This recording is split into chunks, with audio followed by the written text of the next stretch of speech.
Ladies and gentlemen, good day and welcome to the DCB Bank Q2 FY2026 earnings conference call. As a reminder, all participant lines will be in the listen-only mode, and there will be an opportunity for you to ask questions after the presentation concludes. Should you need assistance during the conference call, please signal an operator by pressing star and then 0 on your touchtone phone. We have with us from the management Mr. Praveen Kutty, Managing Director and CEO, Mr. Sridhar Shishadri, Whole-Time Director, Mr. Ravi Kumar, Chief Financial Officer, Mr. Ajit Kumar Singh, Chief Investor Relations Officer. I now hand the conference over to Mr. Praveen Kutty, Managing Director and CEO, for the opening remarks. Thank you, and over to you, sir.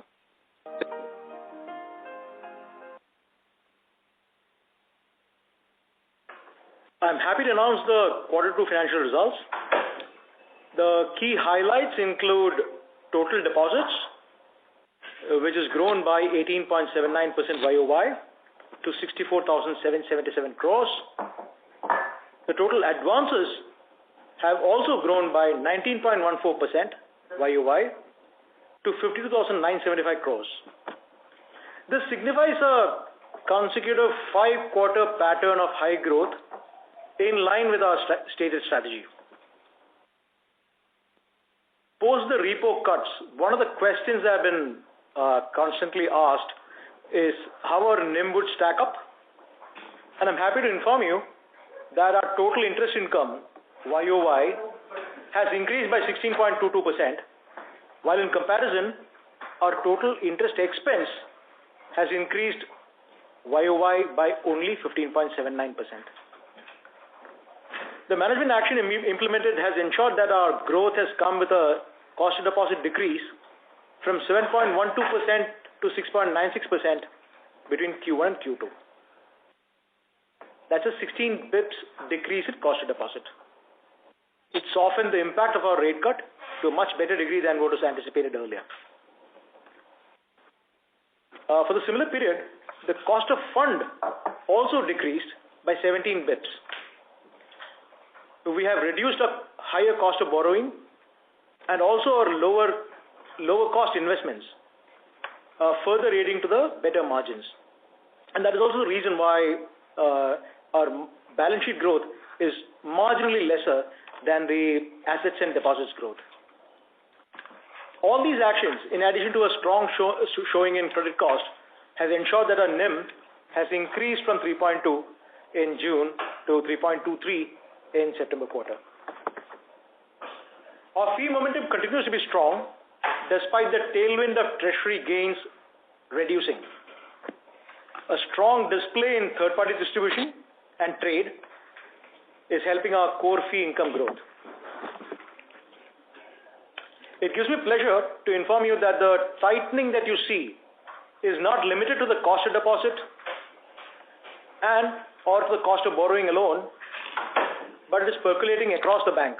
There is a higher ask on productivity, a greater focus on technology, both of which resulting in better cost control. 1 year back to the day when the Q2 results of last year was announced, I made an assurance that the number of employees that we have would come down not only for that financial year, but also for the year ahead. I also announced that the cost to average assets will come down. We have grown our advances and deposits by about 19% YOY, despite having 1,118 employees less than what we had a year back. That's a 9% reduction of the employee base while growing 19% on our advances and deposits. Suffice to say, the advances and deposits still continue to maintain a structure. Our top 20 has not altered. Our greater than 3 crore loans have not altered. The net output is that the cost to average assets is now at 2.43%, lower by 32 bips over the same quarter last year. This is the 5th consecutive quarter of lower cost to average assets. Another comment I made at that time this time not a year back, but when the last quarter results were announced, was that I do not expect the overall credit cost for the year to cross the 45 bips mark. I'm very proud to say that the team has delivered a credit cost of 31 bips for this quarter, and if you have to look at both the quarters combined, the credit cost for the half year is about 45 bips. We continue to make optimal use of our capital. Our Tier 1 capital, including the profit for the period, has increased for the second consecutive quarter, despite the 18-19% growth, to 14.85%. Another query that we used to get on many of these calls and many of our interactions is that of promoter stake increase. We'd like to inform you that as committed, the promoter capital has been received post the RBI approval, but it happened post September 30th. And as of October 10th, it's at 16.27%, including the profits for the year. Finally, the bottom line is that our profit after tax for the quarter has grown to 184 crores. This is the highest ever quarterly profit in the history of our bank. We sign off the quarter with the highest ever EPS of 5.84 and a book value of 180.41 rupees. This is without including the promoter capital which came post the results. Our ROE for the half year at 12.39 is the highest first half ROE for our bank in this decade. With this, I thank you for your patient listening, and I'll open the floor for your comments, observations, queries, and clarifications. Operator? Thank you. Yes, thank you very much. We will now begin with the question and answer session. Anyone who wishes to ask a question may press star and then 1 on their touchtone phone. If you wish to remove yourself from the question queue, you may press star and 2. Participants are requested to use handsets while asking a question. Ladies and gentlemen, we will wait for a moment while the question queue assembles. Again, to register for a question, please press star and 1.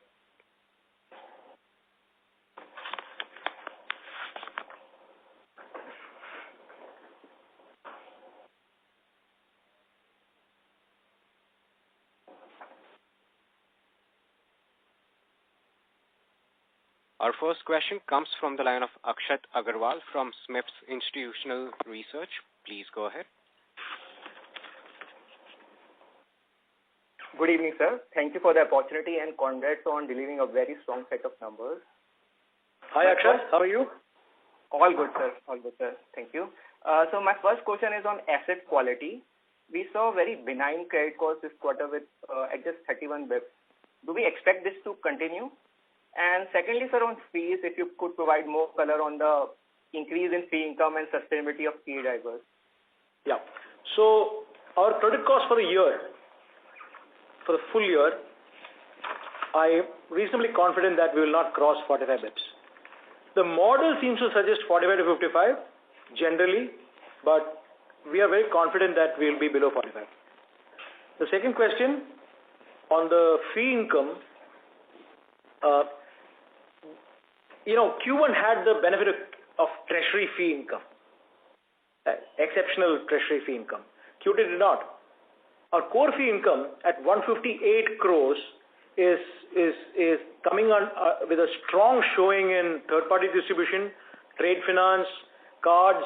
So these are contributing reasonably heavily, and our belief, our management conviction on this is that we have enough repeatable core fee income which offsets the one-off that we got on treasury in Q1, and that's demonstrated in Q2, and probably you'll see that in Q3 and Q4 as we go along. Thank you, sir. My next question is on margins. Have NIMs turned around finally, and what kind of expansion do we expect going forward? How much repricing of deposits is already complete, and how much is qualitatively left for next quarter? And what led to CASA ratio expansion this quarter? As in, has it finally turned around? Okay. So we'll go one by one on this. One, on the NIM, has it turned the corner? I think we have turned the corner, unless there is more rate cuts coming up. Okay. How much of expansion can it happen? I'll just give you two parameters to think about, and you can extrapolate from there on. 13 bips reduction in yield of the stock, and 17 bips reduction in cost of deposits, right? That gives you an indication as to what can come. And also remember this, the pass on is instantaneous, but the benefit on cost of deposit is complete only when the cycle, the duration of the term deposit gets over. Right? Right. And the third question, and the third question, and typically 13 to 14 months is a average duration, maybe even 15. So you can use that as an assumption to kind of extrapolate till when you will get the cost of fund benefit going through.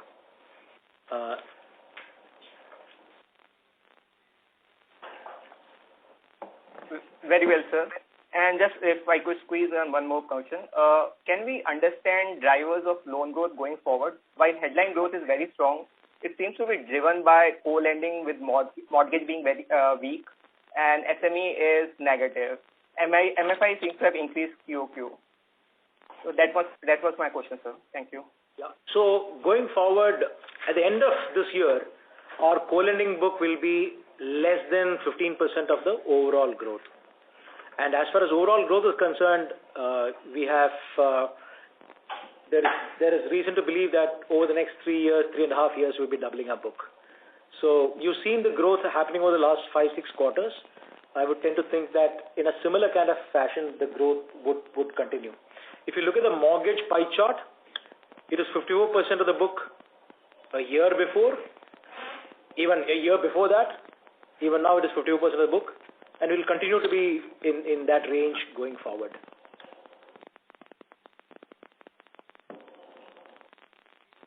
Thanks a lot, sir, for answering my questions, and congrats again.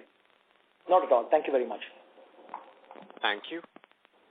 The next question comes from the line of Mona Ketan from Dolat Capital. Please go ahead. Yeah, hi, good evening, and congratulations on a good quarter. Hi, Mona. Thank you very much. Hi.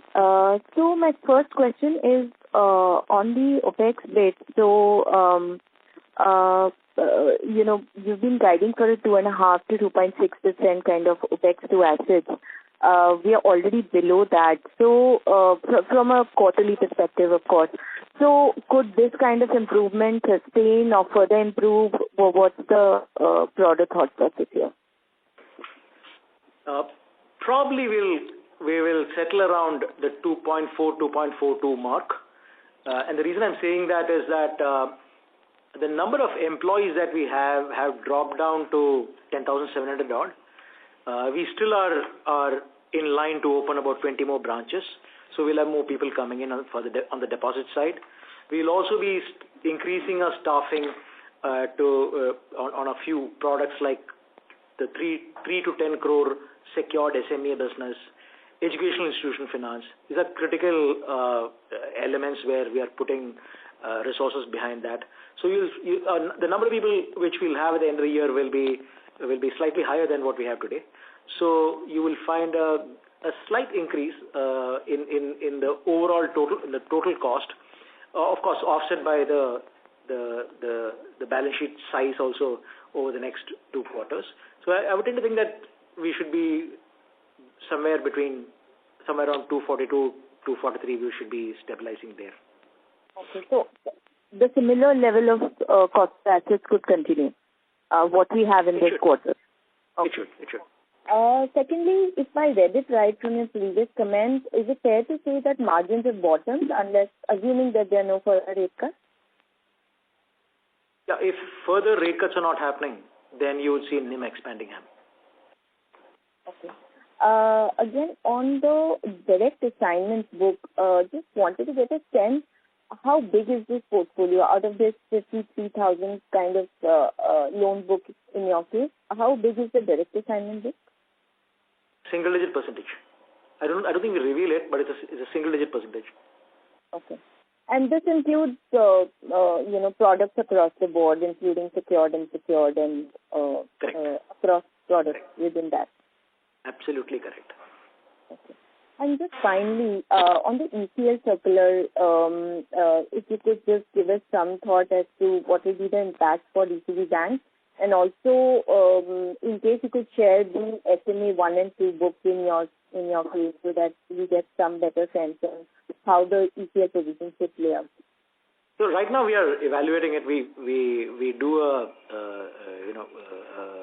retro calculation of this to see how things are, and at an approximate basis, I think the bank it will not cause a ripple in our bank.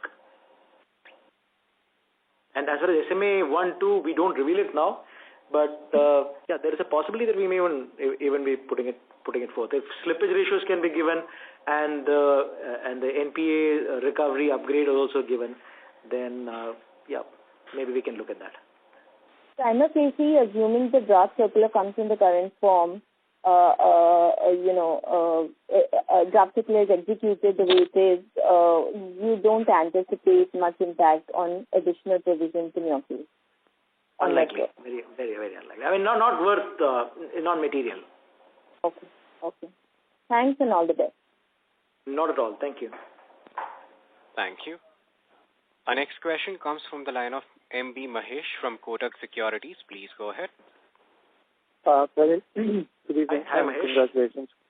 Hi, sir. Thank you very much. Just two questions from my side. On disbursements, there is some slowdown that we see in the mortgages side. Right. Just some color on that, sir. Yeah. So, it's a culmination of what I've been speaking for the last a year and a half or so. What we have done in mortgages, and thankfully we did that in mortgages, is that we increased the ticket size. We moved up the ladder on the ticket size, number one. Number two is that we have not compromised on the yield. So we have tightened up the yield considerably, and also the product mix. When we spoke, like Q1 and Q2 of last year, we were running at a 50-50 HL-BL kind of ratio. Now we moved to 65-35 in terms of fresh sourcing of mortgages. And obviously, LAP has a far higher yield than home loans. So that has resulted in the volume being lowering, but it has significantly helped us get higher profitability going in. Fourth element was that in expenses, a large amount of our mortgage sourcing was coming from the DSA. We really ramped it up, tightened it. We tightened multiple things. One of the things that we tightened up on cost is a depreciation, is a payout to DSAs, and that has resulted in a lower volume. In my opinion, that's a good thing to do because from a long-term perspective, it is important to have operational efficiency coming in and own sourcing capability coming in. So, in a nutshell, higher LAP as compared to home loans, more organic sourcing, higher demand on productivity, and better yield. These four things have contributed to slightly lower volumes, and I'm sure the volumes will pick up as we as we increase the front-end FOS. And this is not a theme only for mortgages, Mahesh. Across the bank, we are leaving less on the table. We are leaving less on the table on cost of deposits. For every stakeholder, we are renegotiating things. There is a tightening across.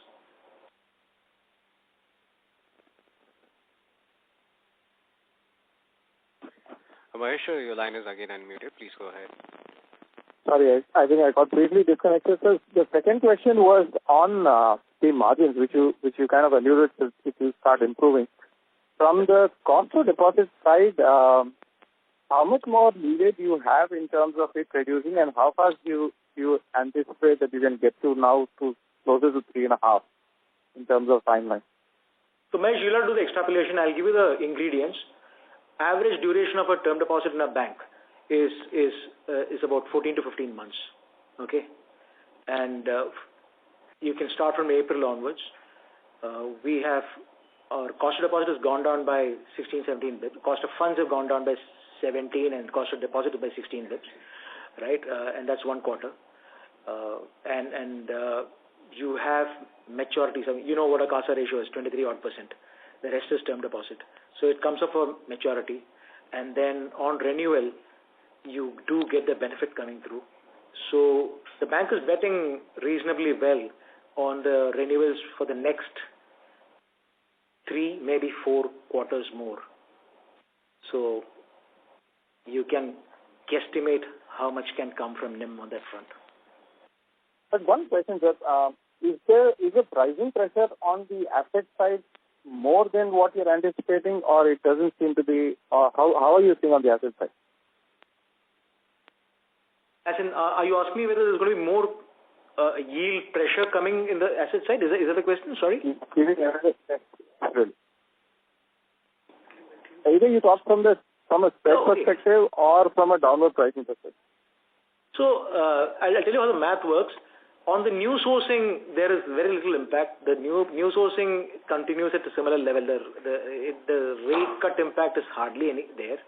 But on stock portfolio, which used to be a hybrid, every month some portion of that hybrid, which is partly fixed, becoming floating at the end of 2 years or 3 years, every month some portion of that for what we sourced 2 years back, 3 years back will come into the floating point, and at the time of the floating, you will have a reduction of rates. So to that degree, there will be every month some sort of reduction in the yield, but on fresh sourcing, no, very low impact. Okay. Thank you. All right. Thank you. Our next question comes from the line of Rohan Jitendra Mandora from Equirus Securities. Please go ahead. Yeah, good evening, sir. Thanks for the opportunity. And just continuing on the... Yeah, good, sir. How are you? Sir, on the NIMS question, because of this hybrid portfolio, would it be fair to assume that the improvement of NIMS that we will see over the next 3-4 quarters, assuming there's no rate cut, would be lower than some of the other banks which are having good portion of external benchmark-linked portfolios? So, okay, you've seen the quarter 2 of our bank. I haven't seen the quarter 2 of other banks. You compare our reduction with other banks' reduction and extrapolate. Or wait for the next quarter, wait for Q3 to come in and see what our performance is, and then you compare with other banks. Right, because this quarter, for them, the transmission was there of the repo. For us also, part of the transmission was there. Every bank. For us also, it is there. So there are 2 ways of doing it. You look at the Q2 results of us versus others. Look at our Q3 results, compare with our Q2, or compare our Q3 results with their Q3 results. You'll get the answer. Okay. But sir, possible for you to give a broad indication of how much is this hybrid portfolio? Extremely confident. I can't talk about others, but we know exactly what is going to happen next quarter and the quarter after that. Sure, sir, sure. Any quantification that can be done on the hybrid portfolio? Broad range or ballpark range? See, you have to compute what the monthly volume of loans a year back. So we have been giving disbursal volume by product in our investor presentation.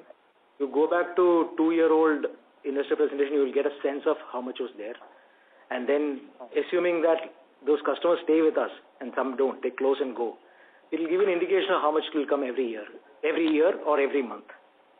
Got it. You understand, no? There is a disbursement by product that we give in an investor presentation. Right? Got it. So some will be 2 years, some will be 3 years, but it will give an indication. Sure. But what you need to know is that the play that you have on the renewal of term deposit is much higher than whatever asset which will come from fixed to floating in any given month. Got it. And for no other reason other than look at a liability base. Right? Liability base is is at some 64,777, whereas the asset base is 52,000 odd.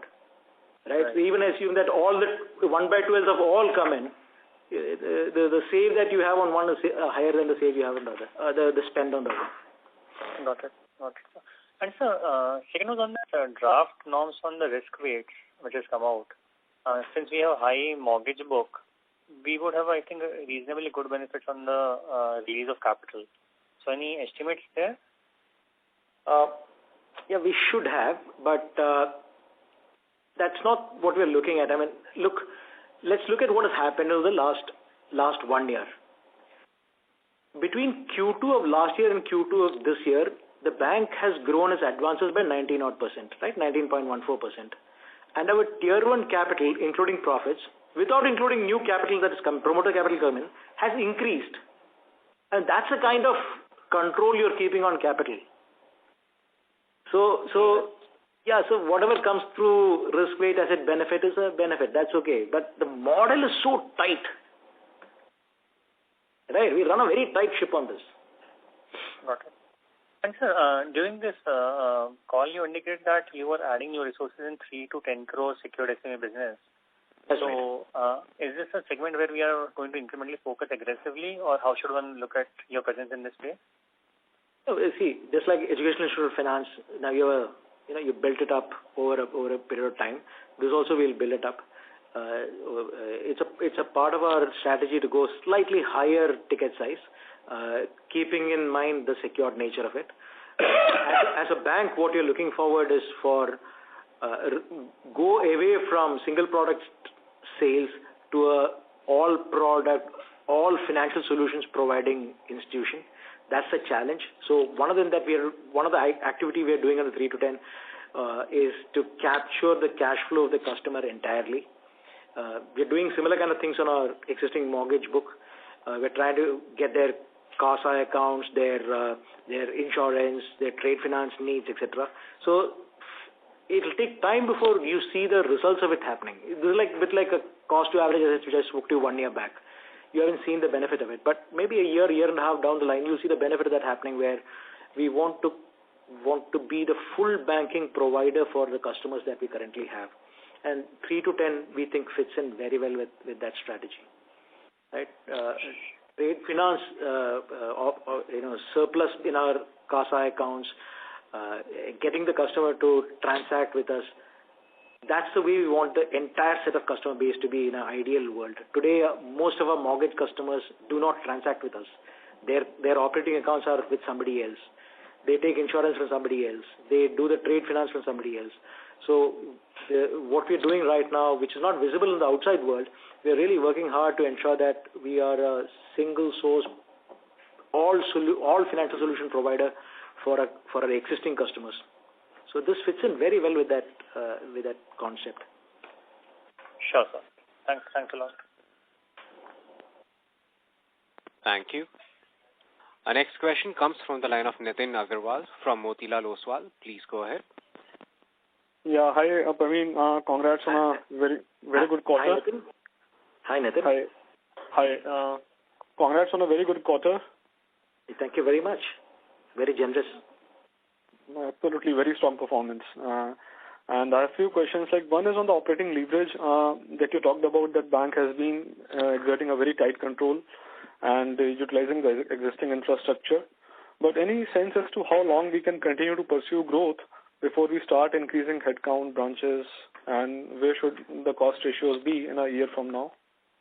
Ideally, we would want to increase that. 10,700 is a good enough base. We don't want to go anywhere lower than this. We want to increase it, but this increase will come with increased volume. I mean, just look at this. About 1,600 crore of IVPC is still there. It's not accounted for in that sense of the word, right? Mm-hmm. You can see that page number 21 maybe, right? That is there. So there is an asset opportunity. There's a liability opportunity coming in there. It's already there. But if you were to look at it, we still are a people-dependent business. Much as I don't want to add the people, the reality is it is still an FOS-driven company. So we will need it. We are building it up. So overall cost will increase, but the bet that we're taking is that the denominator will grow at a faster pace than the top line, or at least in a stable base. So we're very comfortable being under 2.5, and definitely comfortable at below 2.45 as the year goes by. Okay. And second is on the ROA. Now we are in the striking distance of 1% ROA with upcoming margin expansion and these cost efficiencies further improving. So will you like to talk about as to what kind of medium-term ROA that the bank can deliver in FY27 and beyond? What is the aspiration that you have?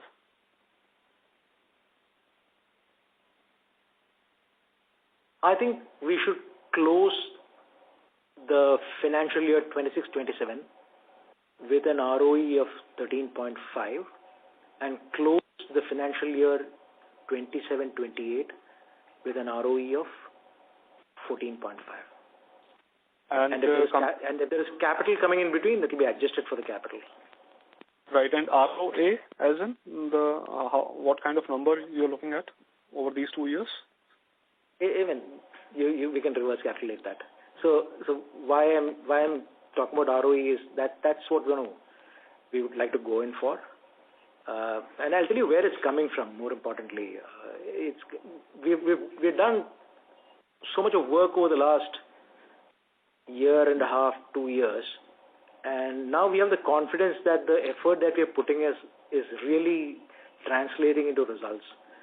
So I know there are external issues can happen, things we don't know can come from behind the corner. But from what we know, I think there is a reasonably good chance that we will be 13.5% ROE for the coming full financial year, and 14.5 the year after. Okay, sure. And lastly, just a small clarification on the Tier 1 number. How much did you say after this promoter infusion, what the new Tier 1 number is, ratio? So it's number 40, and it's in very small font, but I'll just read it for you. Page number 40. It is post-issuance, promoter shareholding as on October 10, 2025 stands at 16.27. So that's the promoter contribution. And on Tier 1, on Tier 1,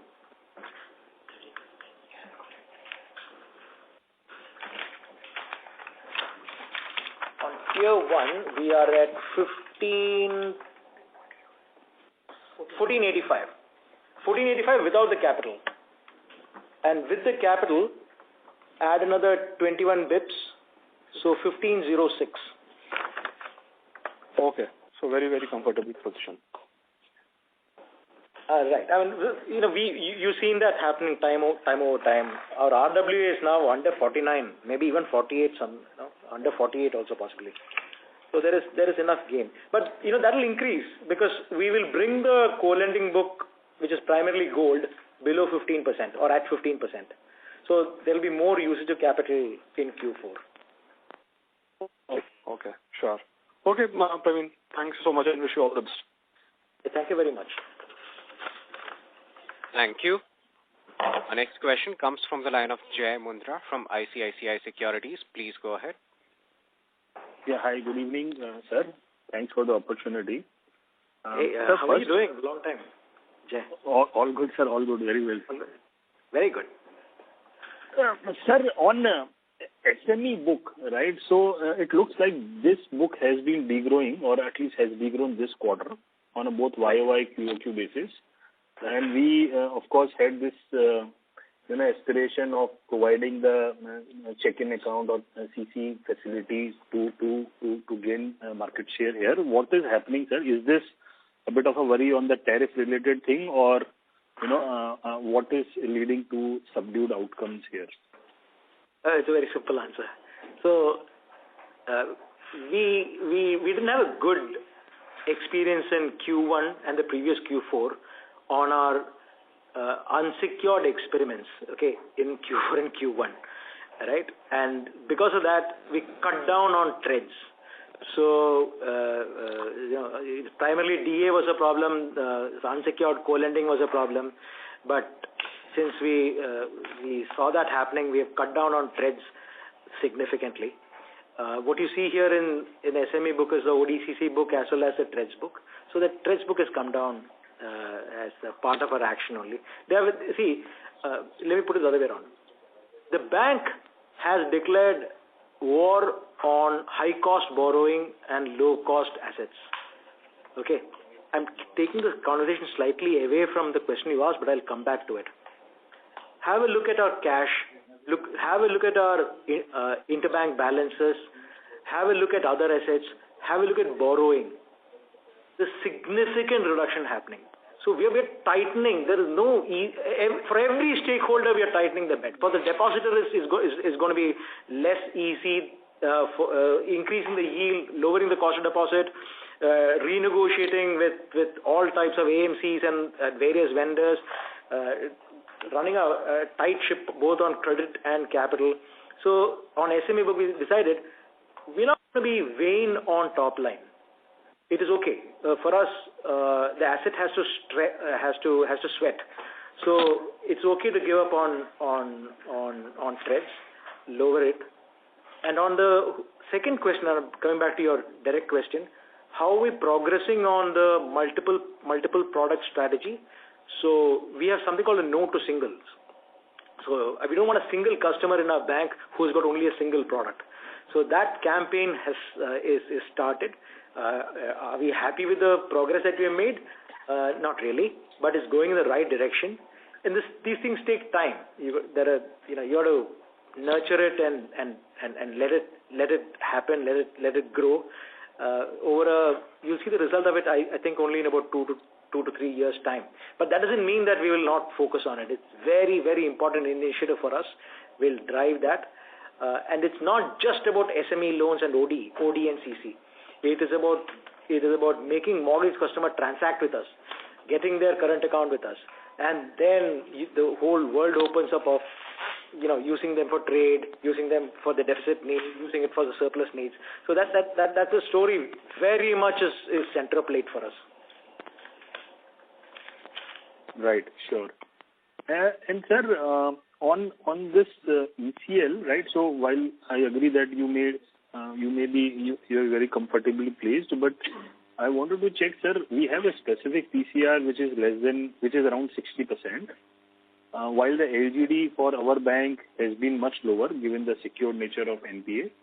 But do you sense a need to increase the PCR from current levels by the time we transition to ECL, or you believe the 60% PCR is reasonably good even if we were to move to ECL? Jay, I'll tell you what is my single biggest priority as far as portfolio quality is concerned. It is neither gross NPA nor PCR. It is slippage ratio. Okay? I have to fix the slippage ratio. It is unnecessary waste of time. You don't collect one EMI when you can collect one, and then you go ahead and collect 4 EMIs when the customer becomes NPA. It is a complete waste of time. It is just an increased OPEX cost. It shows wrong lead indicators while it doesn't impact the credit cost. So I want to fix that slippage ratio. That's my number one priority. Otherwise, we are very comfortable at 45 bips of credit cost. Right? That's really not the issue. Why slippages and recoveries are a problem is that it just increases the OPEX. Right? You going and collecting, you saw, I don't know whether you saw this, but 81% is your recovery as a percentage of fresh slippage. Right? Why wouldn't we do that upfront?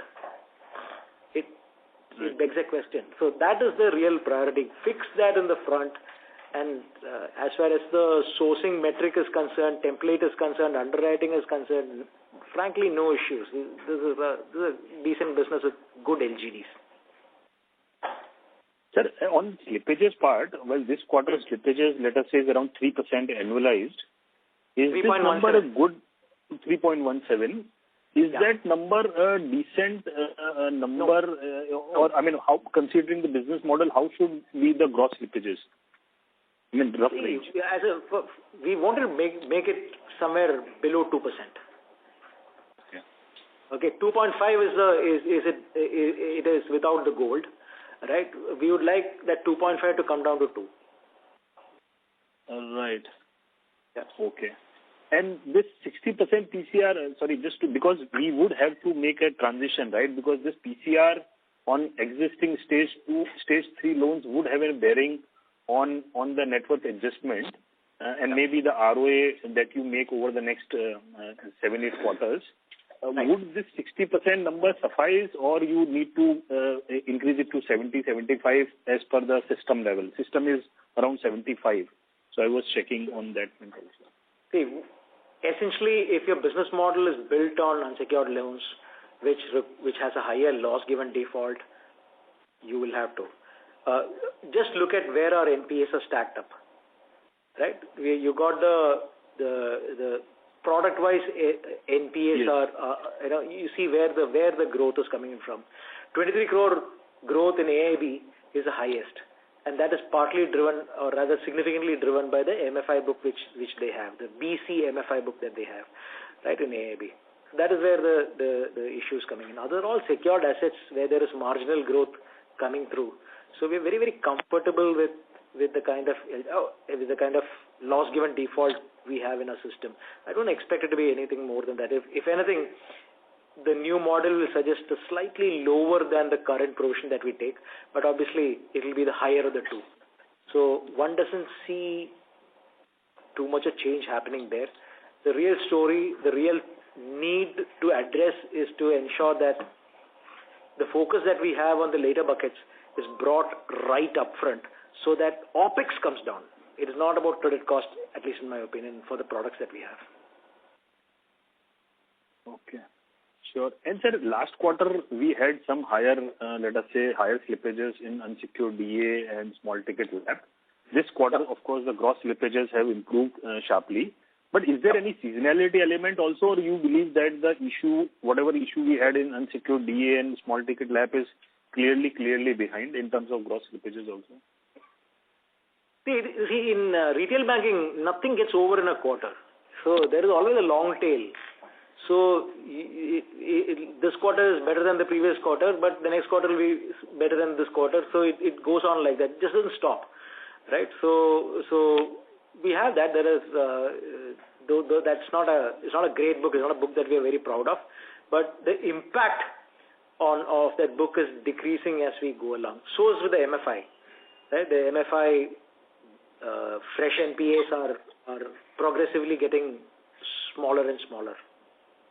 Right. And the same is the case with unsecured DA and small ticket LAP. Right? That book is improving. Okay. Yeah. Sure. And lastly, sir, the co-lending share as a percentage of overall is still around 16%. How should one look at, let's say, as you end the FY26 and maybe beyond? The way to look at this is currently 16.22%. You add 1,575 crore of IBPC to the bottom line. 16.22 will automatically look like 15.75, and that 75 bips reduction will happen in quarter 4 because of the following reasons. One, new technology will come into play. There will be a blended rate on co-lending which will happen, and there will be a handshake time frame where things may not flow at the same seamlessness as current, and I'm just imagining this. And if that is the way it is, then you will find a lower volume coming through automatically. Otherwise, what we'll do is we will ensure that the incremental book remains at the 15% level of what we think the March 31st as advances book is going to be. But in Q4, you will find changes happening. Blended rate is one, CLM1 technology interface is the other. So all these things will come in, and usually when these kind of new rules come in, you will find some bit of hiccups coming in. So in that sense, you could say that we have upfronted it, kept some fat, and then we will be releasing it as we go into Q4. If it doesn't happen, great. If it's seamless and continues to happen the way it is, great. We'll stop. Instead of stopping it in March, we'll stop it in February and keep it to that particular level. Sure. That explains a lot. Thank you. Thanks very much. Not at all. Thank you. Our next question comes from the line of Aditya from Securities Investment Management. Please go ahead. Yeah, hi sir. Thanks for the opportunity. So firstly, just a clarification. Yeah, hi sir. So just one clarification, sir. Were there any one-offs in NII, like IT refunds or interest reversals or anything of that sort? Sorry, runoff in non-interest income. One-off. Nothing which is worth material we're speaking about. No. Okay. So secondly, one metric which we used to track was the deposit rate of DCB as compared to other banks. So that gap used to be pretty high. Now with the recent cuts in term deposit rates, has that gap been maintained or we have tried to lower that gap? We have a number in mind in terms of cost of deposit and cost of borrowing. And we have tasked the team to the growth rate that we want based on that, on the targeted cost of deposit. And the team is reacting very, very well, as you can see with the results. Right? So partly it has been achieved through reduction in the savings account rates, which has got an instantaneous benefit coming in. But that petered out in Q1 because there's only a limit to which you can cut it. In Q2, most of what you see has come from reduction in term deposit on the renewal of deposits and also on the new deposit. It is coming at a lower rate.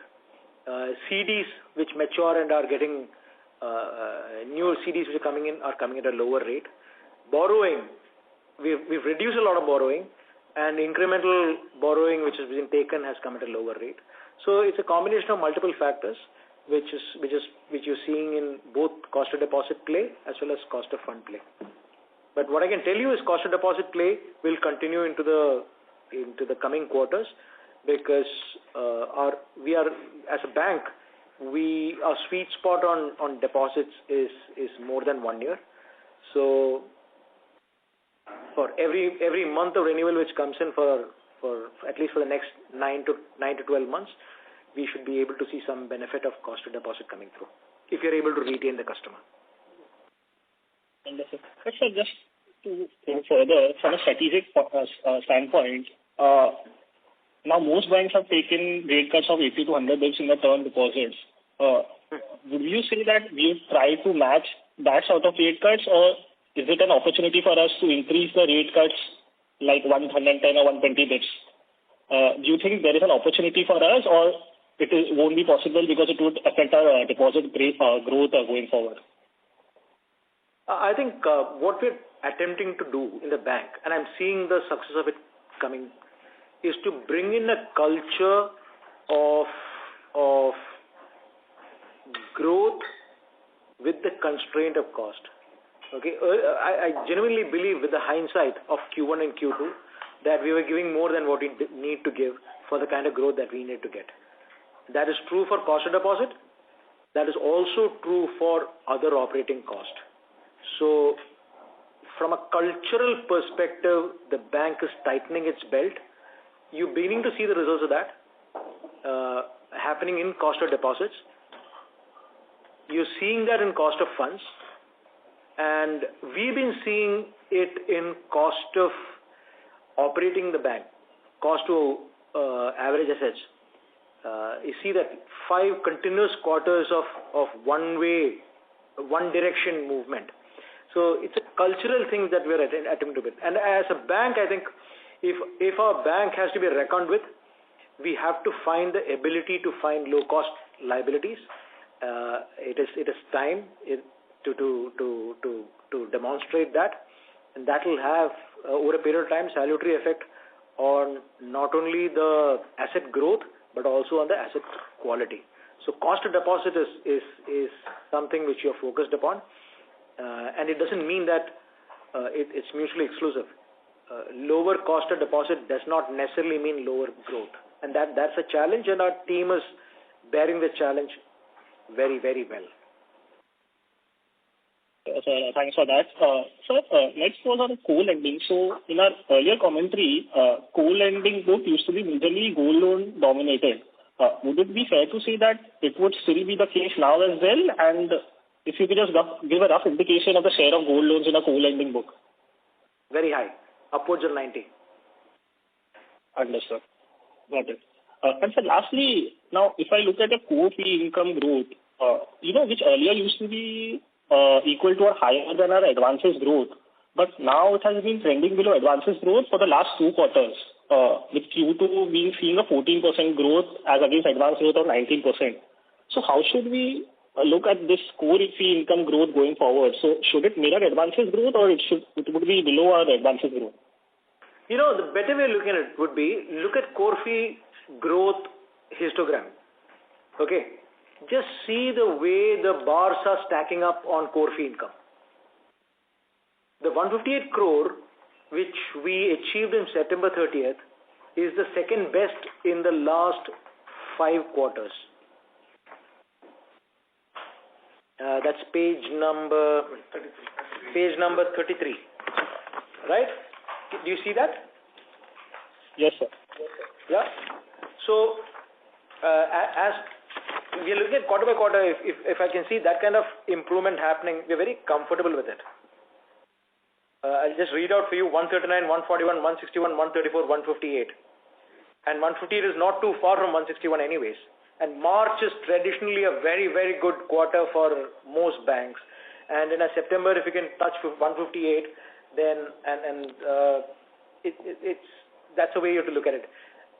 I wouldn't correlate non-interest income with asset growth, because substantial chunk of our core fee income comes from third-party distribution, trade fee income,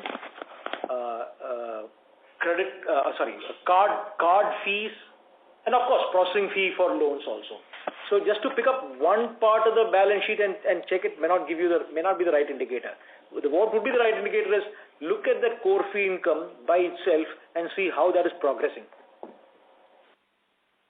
But sir, one of the things which you had earlier mentioned was that fee income growth should be higher than our advances growth going forward. It was one area where the bank was lower index as compared to other banks.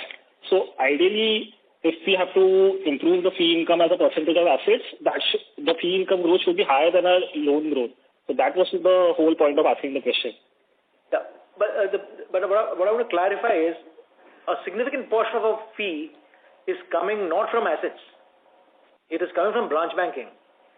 Okay, it is coming from third-party distribution.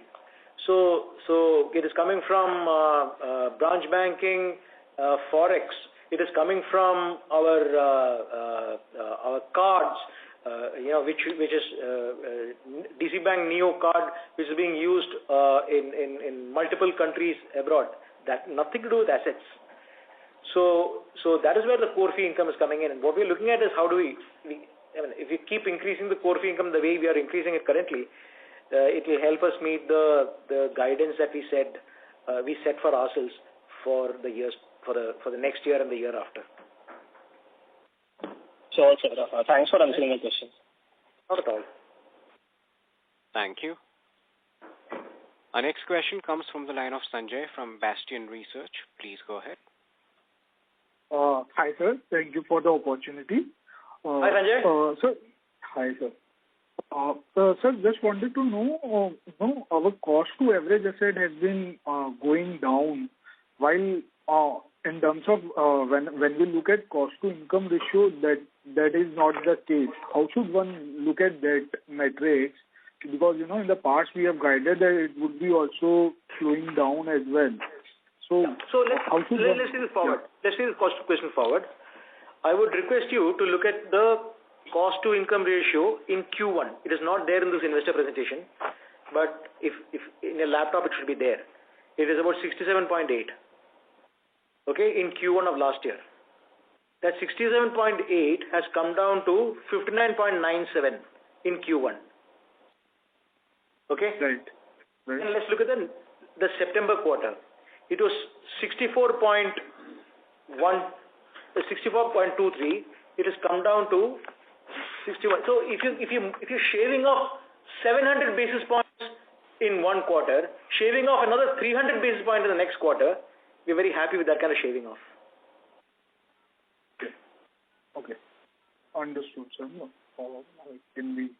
So my next question would be, we are saying in the last quarter only that we will be targeting 3 to 10 crore SME segment. Just wanted to understand how are we progressing there? What are our strategy on that side? And if we can guide on medium term, what is the percentage of loan book we are targeting on that side? If you can, share some things on that side from a longer term perspective. I'm not asking from a quarter on quarter perspective. I don't know. Maybe first year we'll do some 200, 300 crore. We just test it, see how good it is, and then build it up from there on. So for us, we don't want to enter in a big bang, rush in there, and then repent at leisure. Build it slowly, like we build the educational institution finance. It's a 1,000 crore book, doing extremely well. Like we did the gold loan book, right? It's now a 3,000 crore book, organic book. So likewise, we build slowly, build the capabilities, get the right kind of people, align the ducks, and then results output will happen. So get it right. Don't get into we want to ensure that we get the ingredients right. As a bank, we suffered badly by delving into things like CV, doing hobbies and then getting our hands burnt. So we're not doing it for immediate balance sheet growth purpose. It is to build a franchise, a proposition which will last for the next decade and more. So maybe 200, 300 crore, maybe 400 crore we'll do in the first year. Build upon it, pick and choose, and then maybe over a 5-10 year time frame, it will be a very good proposition to have. But over the next 1.5 years, we will see the pie chart will look more or less the same. Only thing is the pie will increase.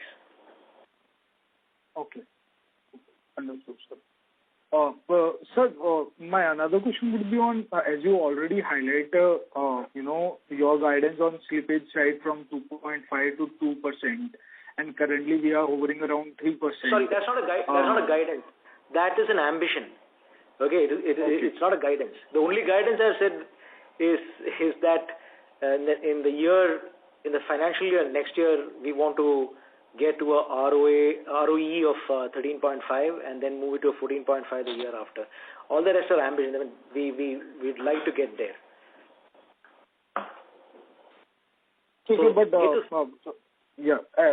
Incrementally, things if we have to look it from that perspective. So incrementally, I assuming that the slippages cost would go down, and I'm not saying for a year, within a year, you are saying that for 2.5% or so, that number, but incrementally we are looking, reducing quarter on quarter basis. That's the point to look at. Is that the right thing to work on? See, in the overall scheme of things, it's not such a high priority. But within the credit cost environment, where we're doing reasonably well on the credit cost, that is one of the priorities. So from a focus sense, just by getting the slippage down, our credit cost is not going to go down. Our credit cost will be around the same level only. But my OPEX will go down.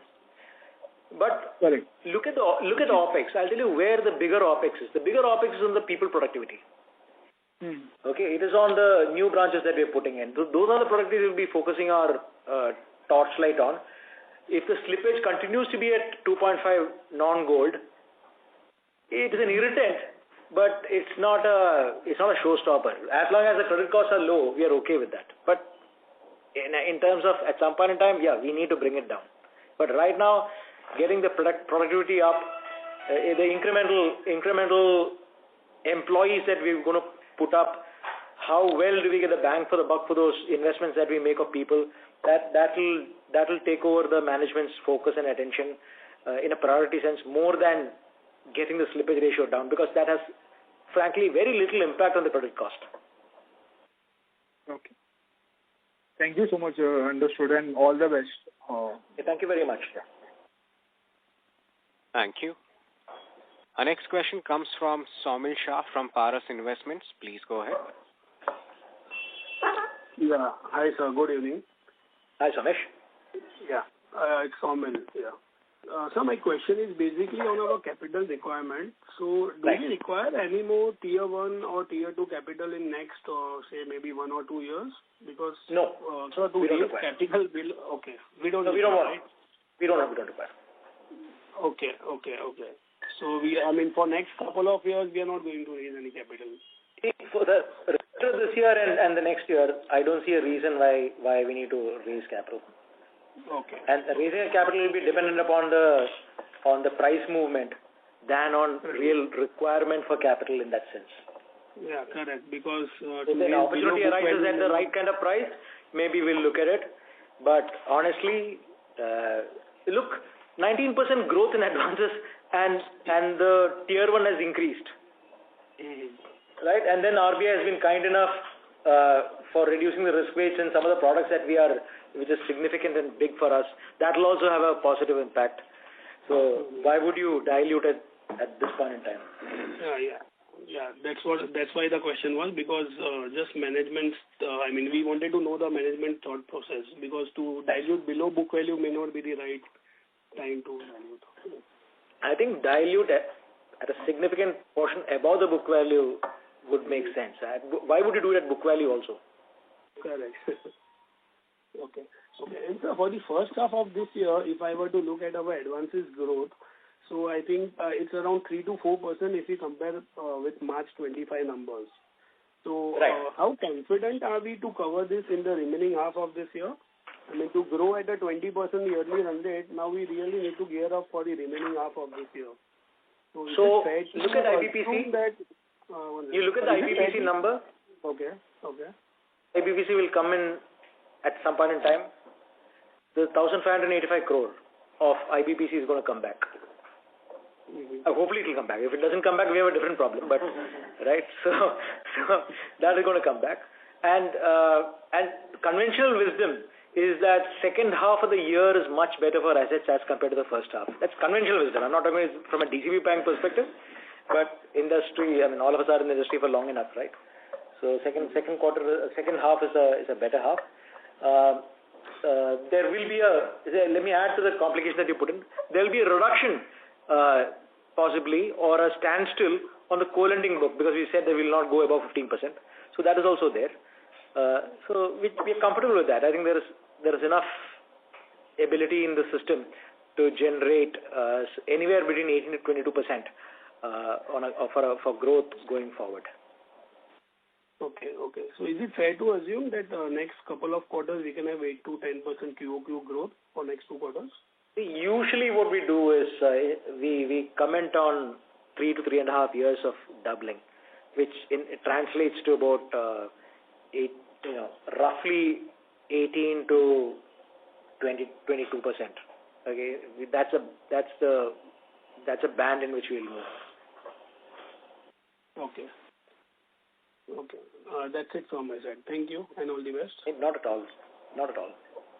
Thank you.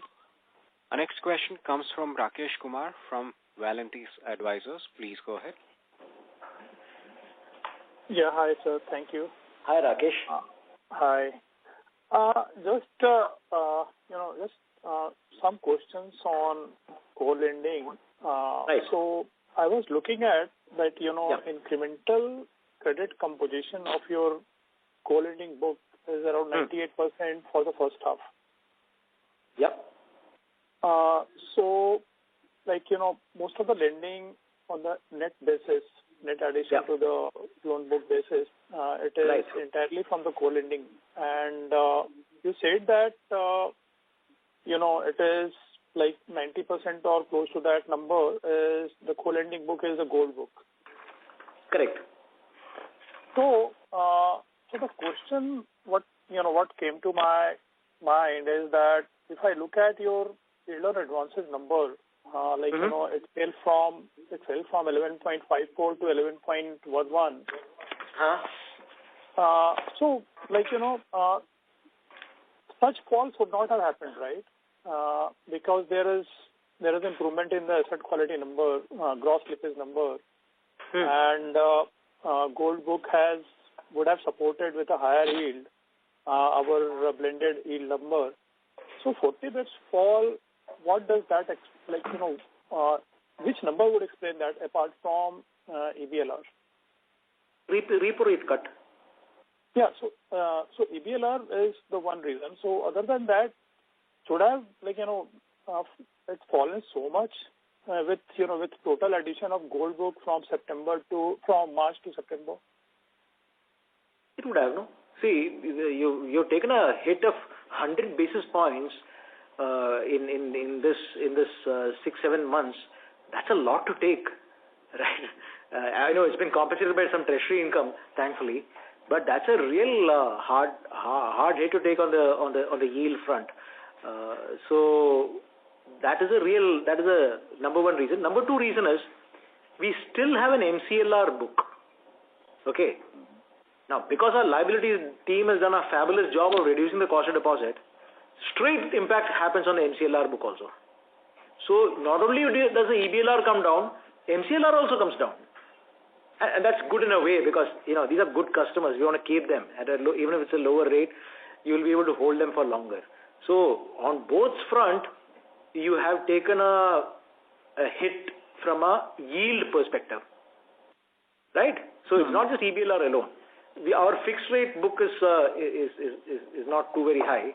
I don't think it's revealed, but it's not very high.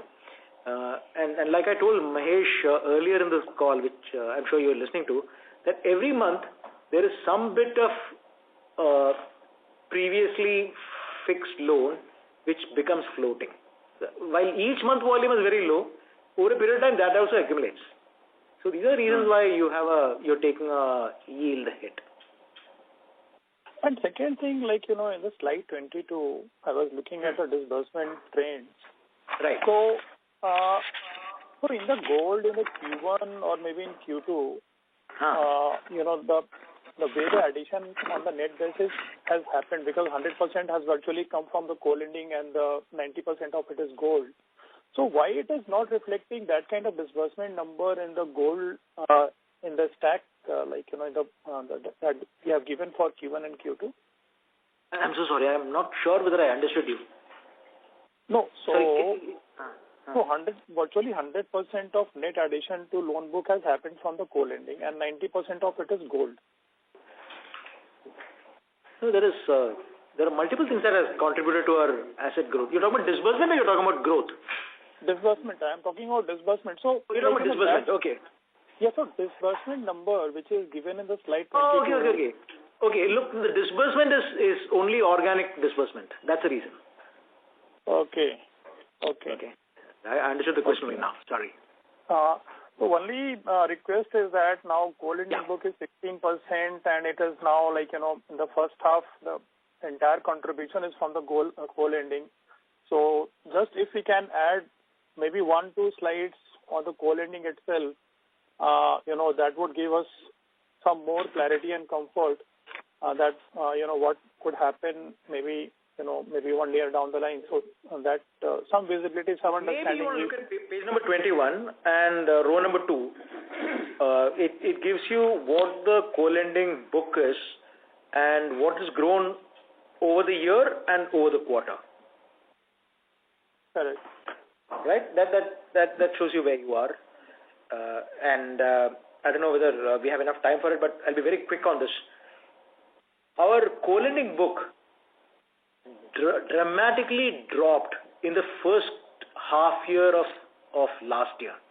That is because one of our partners had an embargo on fresh sourcing.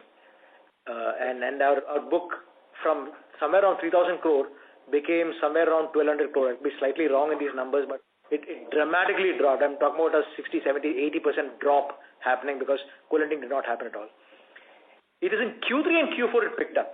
So what you're seeing essentially is a base effect. And that base effect is going to go away when you look at the Q3 and Q4 number of this year.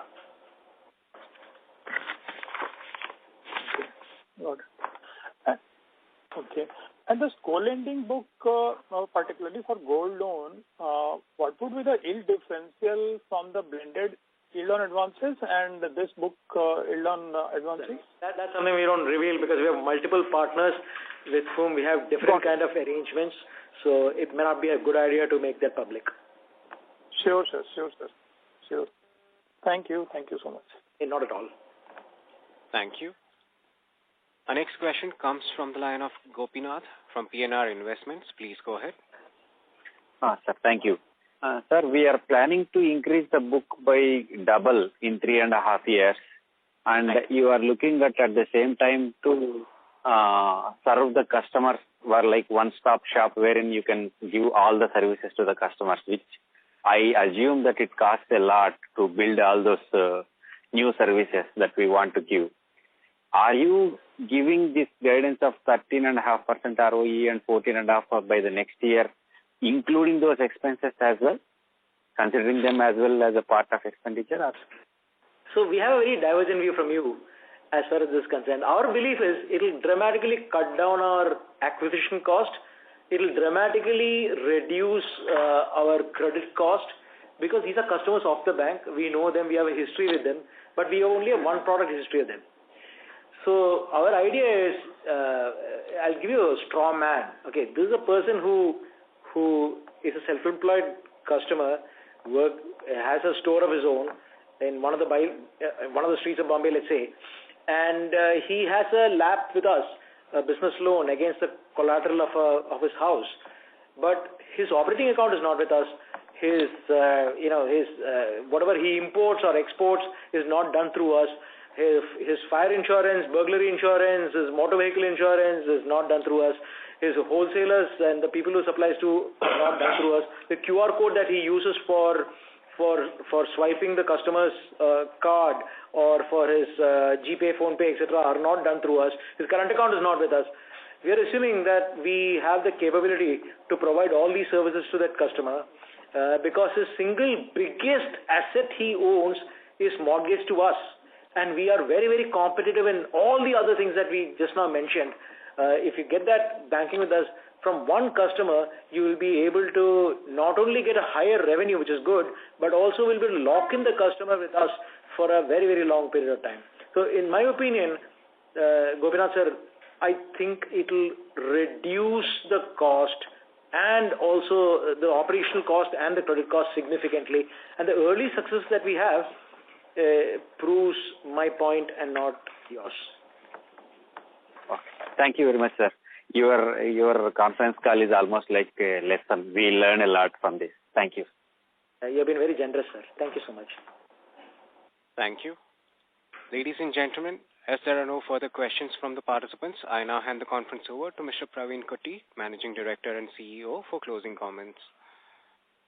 Thank you for your patience for the questions. I hope you have clarified everything. If you have any questions, feel free to reach out to us or the investor relations team.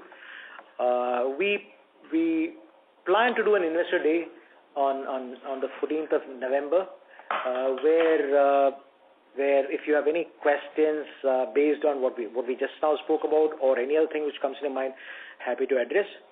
And then we're very excited to wait for the next conference call maybe in another 3 months' time. Thank you very much. Thank you. On behalf of DCB Bank, that concludes this conference. Thank you for joining us, and you may now disconnect your lines. If you found this video helpful, please like, share and subscribe to Concall India for latest upcoming Concall.